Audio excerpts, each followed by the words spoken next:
Shields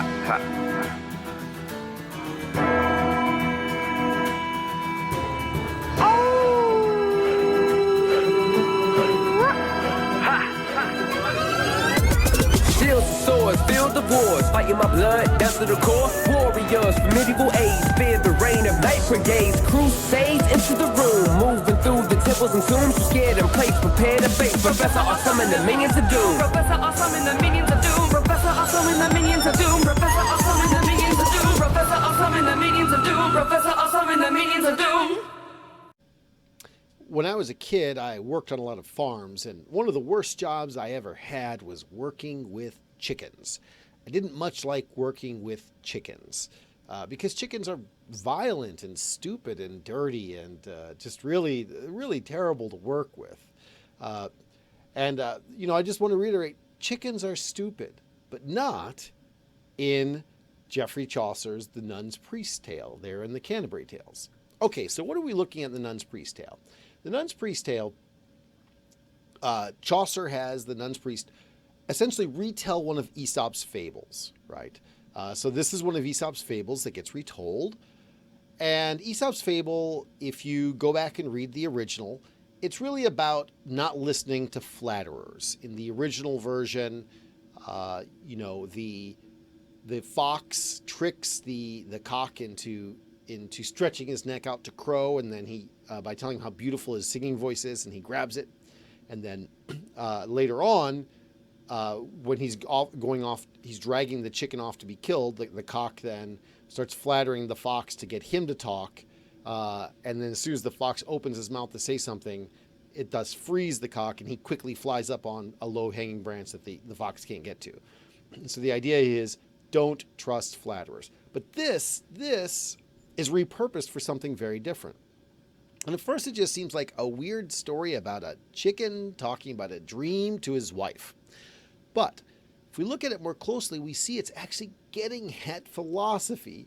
And the nun's priest uses chickens, one of the dumbest animals, to express complex ideas of philosophy. And this is something that we'll see often, I think, is a common strategy Chaucer will do, is that if he makes a character seem stupid, he's probably getting at something very, very smart. And this is a good case. And so if you go near the end of this, we've seen the whole story about whether this dream was going to come true or not. And we get to the end, and we see from lines 420 to 435, he says, "But they cannot build it to the bran as can the holy Dr. Augustine or Buice or Bishop Bradwardine, whether God is worthy for wheatin strength me nedle for to don a thing, nedle clepi simple necessity, or else if free choice be granted me to do the same thing or do it not."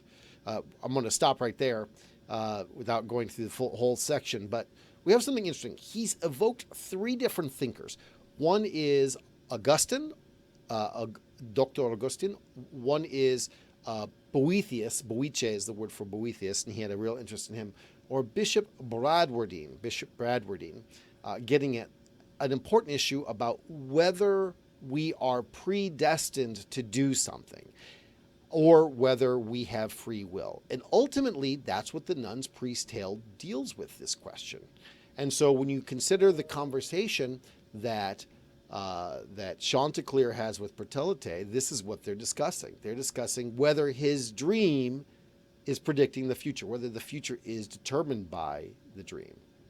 So if you, just to give you a shorthand version, if you look at Augustine, this is St. Augustine of Hippo, not St. Augustine of Canterbury,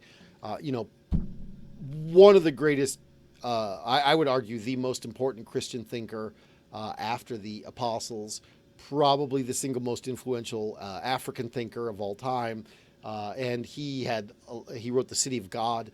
He argues that although God orders all things, he orders them in order to maintain human freedom. And so God foreknows what people are going to do, but he does not compel the people to believe. Right? Now, Boethius famously wrote The Consolation of Philosophy, very excellent book, which you should read if you have a chance. And about free will, he says, well, because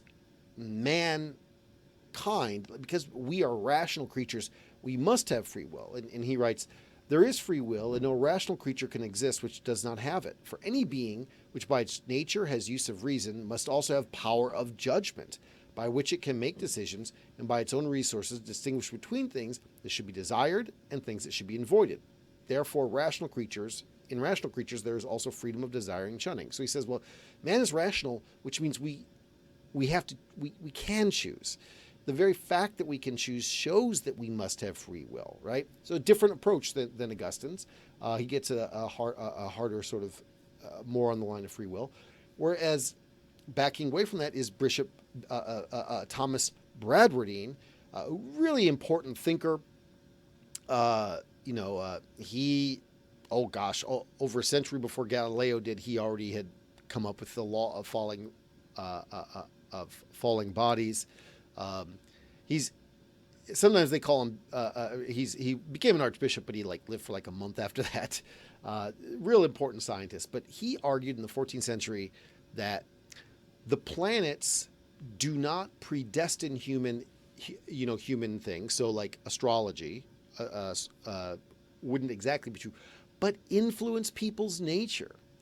That there is something about the natural world that does influence us and isn't exactly totally predeterminative, but it does seem that it impinges in some way on our free will.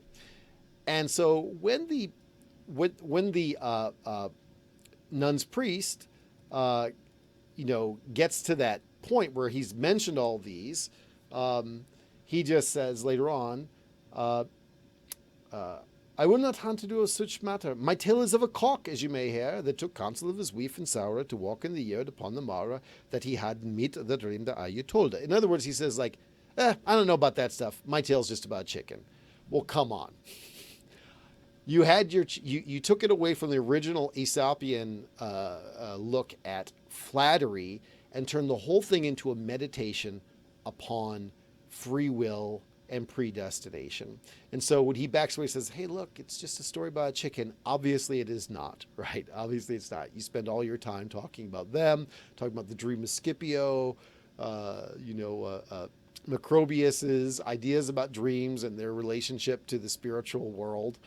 So this is, interestingly enough, while dealing with one of the stupidest animals, is getting at some of the most complex ideas.